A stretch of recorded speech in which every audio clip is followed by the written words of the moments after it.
Ayan, shout out mga kalingap, magandang araw po. Magandang araw po sa ating lahat.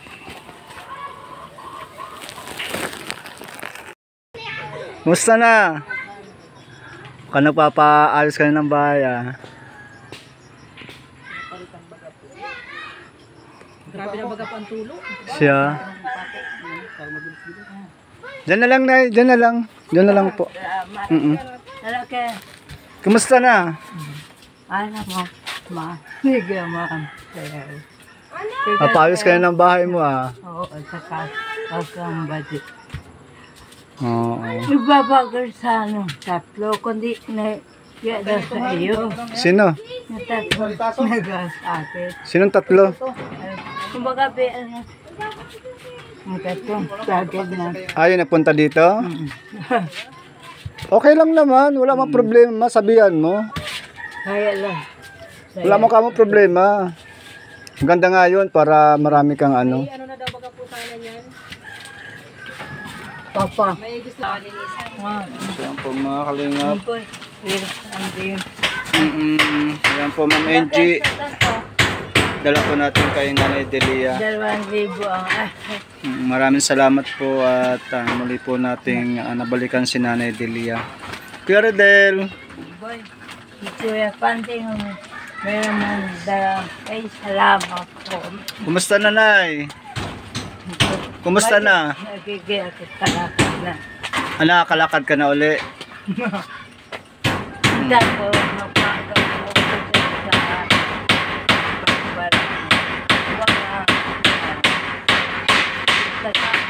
Maganda-ganda na yung ano mo ngayon. Nakakatayo ka na ng ano. Puso ang trangkaso ngayon sa bahay. Ang dami. Oo. Tapos happy salamat. Natandaan mo sa sakit niya. Ako pala nung hindi akalak-kalakad. Hindi ko lang dasal pa ka. Diba? Akay din. Dasal lang po talaga ang ano natin, Nanay. At ito pang buso ko. Ang sugat. Dito ang dalawang Yan, may ano ka dyan, Nanay, oh. Manok. Yan, may ulam ka mamaya. May susko po man kami ni Boboy. Kasi ito po, oh. Chicken, sama po. Chicken. Ay, may ano pala ito. Tawag dito, oh. Ano to? Pakwan. Salamat po. May kutsilyo ka dyan, Nanay. May kutsilyo ka. Matilibi. Saka na lang, pagkakainin nyo na. So yan mga kalingap, maraming salamat po kay Ma'am Angie ng Alberta, Canada. Yan, salamat po sa pong pagpahatid po ng biyaya kay Nanay Delia. Salamat po. Nagano ka pa, Nanay? Nagpapagamot ka pa dun sa ano? Suba-suba-lan. Batubalani. Yung pati itong pa ako. Pag-therapy ako. Therapy.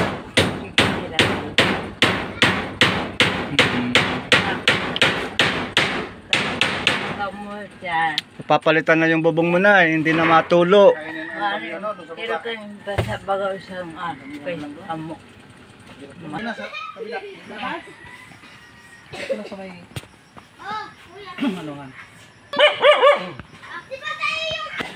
Uy, nakalabas na, oh, lumakas na. Oh.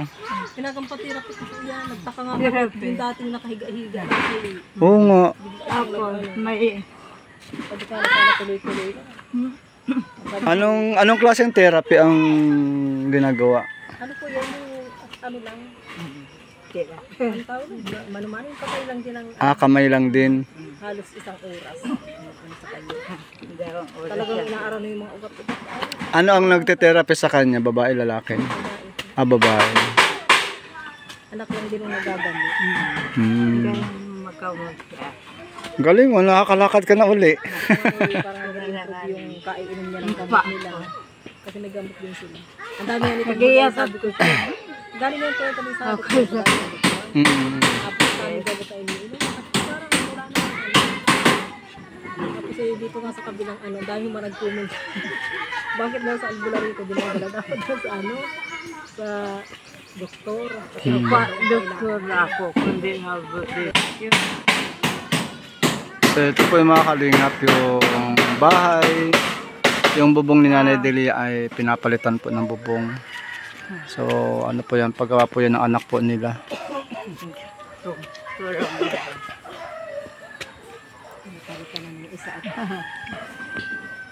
Magkano man ate ang ano niya, bayad niyo sa therapy? 350. Tapos ilan ang session? Tatlong session siya. Tapos sa isang buwan yun, tatlong visit siya. Tapos nag-buwan na daw po. Ganun. Parang balik ng asa sa dati. O, pwede na uling magbaba na yan, o. Nay. Napayagang bumaba. Oo, wag na po at grabe. Kaya pag nababae, sinasamahan ko na lang. Pwede maka. Ay, di yung ano na, papalitan na rin yung mga dingding. Kaya nga parang O, alin balkon? Dito, sa harap. Bak. tapos ito Habang natin pwede yung euro ba- nila kung ano. Kaya sabi ko, kulang din naman yung pinadala ng kapatid ko. Parang hindi masasakot ang balkon na yun. Utay-utay lang. Kaya. Nantigil ang pagtulong sa akin. Nantigil. Tigilan. Ilang taon na ito si Pastor. Ano? Iha po siya Pastor. Ang bait na niya. Kaya Huwag mo na.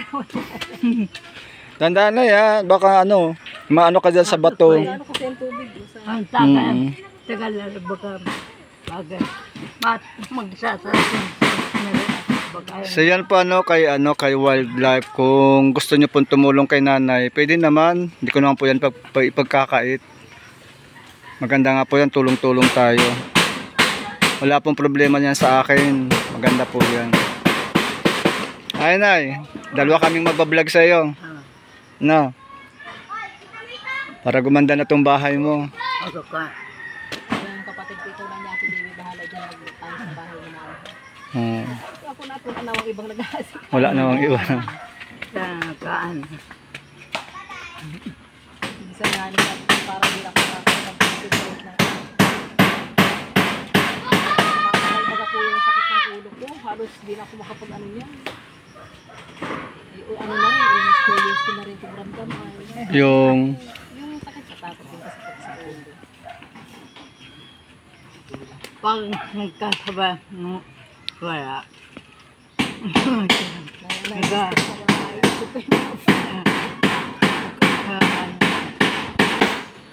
Si Aling Milita, lagi ko rin napapanood sa kanyang asawa baga. Bago sa bagong bayan. sino dun? Mag-asawang yun man na lang po yata yung vlog niya. Oh, yung laging nakahigang babae. Si Tatay Francisco. Si Gina Lynn. Yung laging napapanood.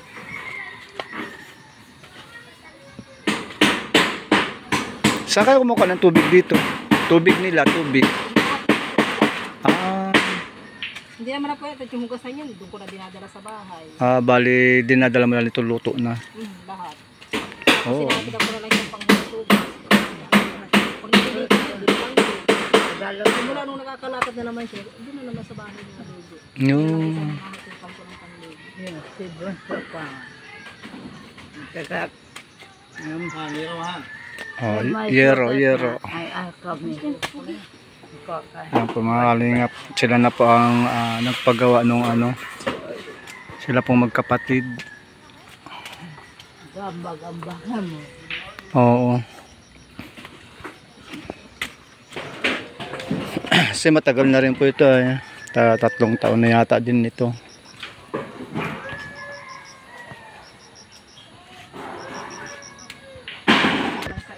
Pinutol na. 12 tapos pinutol. Tama-tama lang.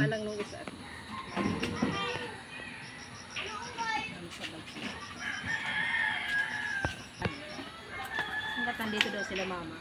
Kaya minsan naano rin kami magpaayos dito ng ano. Ay, hindi. ang kausap ko na dito yung may-ari mismo ng lupa.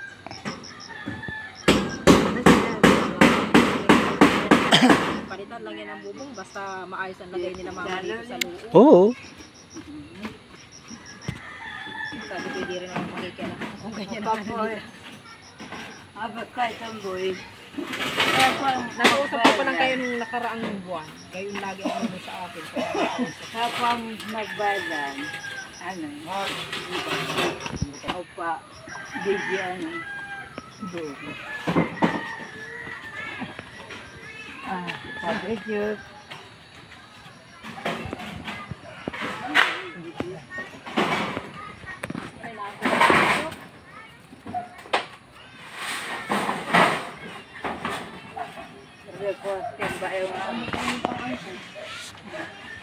Plano ko nga sana yan noon, itong banda dito gagawin parang kusina.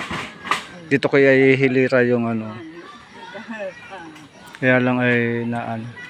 Ay, ito diba, sabi ko pag natuloy-tuloy niya mister ko na ano, gawa mo ng balkon niya, sabi ko dito, lagyan mo ng lamesa si mama at pag may lamesa po, hindi siya makalat kumain.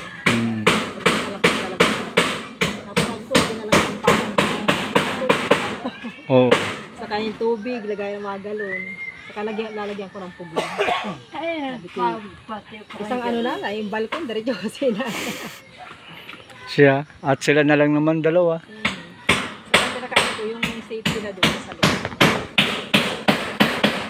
Ay, malinis.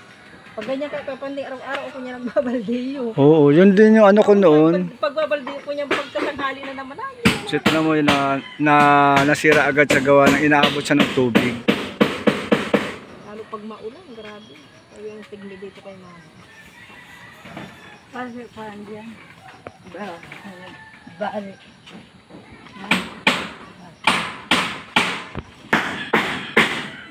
May kontak ka doon kay ano? Kay wildlife. Wala man. Baka, Isang beses pa man ako yung nagharap doon. Itong huli nga lang natsimpuhan lang ako, sabi ko, ayaw ko nga sumama doon sa ano. Ako yung pinagparaakit na. Hindi ko siya alam na pagdating nila, nakabidyo na pala. Basta pag bumalik dito, sabihin mo, okay lang kamo kay Kuya Panding na i-video ninyo, i-vlog ninyo. Hindi man kamo ako masailan. ay alam sila. Ipagtulungan naming dalawa. Kung ano yung meron sila, di meron sila. Dito kay nanay sa ngayon, ano lang naman ang sa amin. Yun nga yung sa grocery, ganun-ganun lang naman. Ang sponsor kasi natin dito, ano na rin, senior citizen din. Sa magat, mga. Ibagat. Tapos, Sabi ko nga na sila ganit ni mama. Yung mga pinaglumaan niya anong kapatid ko, iuwi nila. Sabi niya, So yan po Ma'am Angie, maraming salamat po. Maraming salamat sa walang sawa pong pagtulong dito kay Nanay Delia. tama po. At yan po mga kalingap sa mga gusto pong tumulong. Total po ay nabaguhan na po nung anak niya, yung bubong. So sana po ay matulungan po natin si Nanay Delia para dito sa para po dito sa balkon, para hindi po nasisira agad yung harapan na yan. Yun po talaga yung plano natin diyan noon. So hindi naman po tayo gagastos ng malaki dito. Hindi tayo gagastos ng malaki kasi maliit lang naman po dito yung space. Mga ano lang po yan sa 2, 3, 4, 5 lang po yan, 5 yero na di 8. So tapos isang yung tawag dito, 2 haligi lang po yan mga kalingap. So sa computation siguro po yan, hindi na tayo gagastos dito ng 15,000. Na lang po yan, kaunti na lang. So syempre po pag ako po ang nagkaroon ng mga project na ganito ay alam nyo naman po na marunong po akong gumawa o magpanday. Kaya wala na po tayong problemahin po sa pagpapanday. At kung sakali man po, yun po yung asawa ni ate, anak ni Nanay Delia, ay makatulong na rin po natin. Sa lahat po ng mga nagnanais pa na makatulong kay Nanay Delia, nabigyan po natin si Nanay Delia ng maayos na silungan. Ayan. So at nasimula na nga po yan ng bagong yero na po yan. Hindi na po sila mababasa. So ang atin naman pong part ay itong balkon. So kahit hindi na po kahit light material lang po, hindi na po tayo semento. Dahil balkon lang naman po siya, pwede na po siya dun sa light materials lang. Siya na away na ako. Salamat po. Mga salamat. Kay Ma'am Angie. Ma'am Angie. Salamat po, Ma'am Angie. Yan Hindi po, ka- Ma'am Angie, maraming salamat. Hindi po kayo sa maginan. Siyempre po kay Ate Rita, salamat din. Kaso nga po nagka-problema kami doon sa pinadala ni Ate Rita, sayang. Nagpadala sana sa Ate Rita ng 1,000. Kaso, yung pong GCash na ginagamit po ni Lani ay nag-lock. Di na po na-open. Nag-chat si Ate Rita ay nakahulog na daw siya ng 1,000. So sayang. So sana ma-refund pa rin po ni Ate Rita yun. Sayang, pandagdag po sana yun dito sa grocery ni Nanay. So maraming pong salamat. At Nay, may tirang may tirang 200. Salamat. Ayan. Sige po, marami pong salamat, Ma'am Angie. Ayan, support po natin si Kuya Bal Santos Matubang, Kalinga Prab, at si Ate Edna Vlogs. Salamat po. Sige po, God bless po sa ating lahat. So, ayan po, maraming salamat. Maraming salamat po. Yan, shoutout po kay Ate Grace, kay Sultan Kudarat. Salamat din po kay Ate Rita. Yan, isa po sa mga tumutulong sa akin ngayon kahit hindi na po tayo gaanong active sa pagbablog. Sige po, at sa uulitin, maraming salamat po at patuloy pa rin po tayo nakakapagbigay po ng tulong sa ating pong mga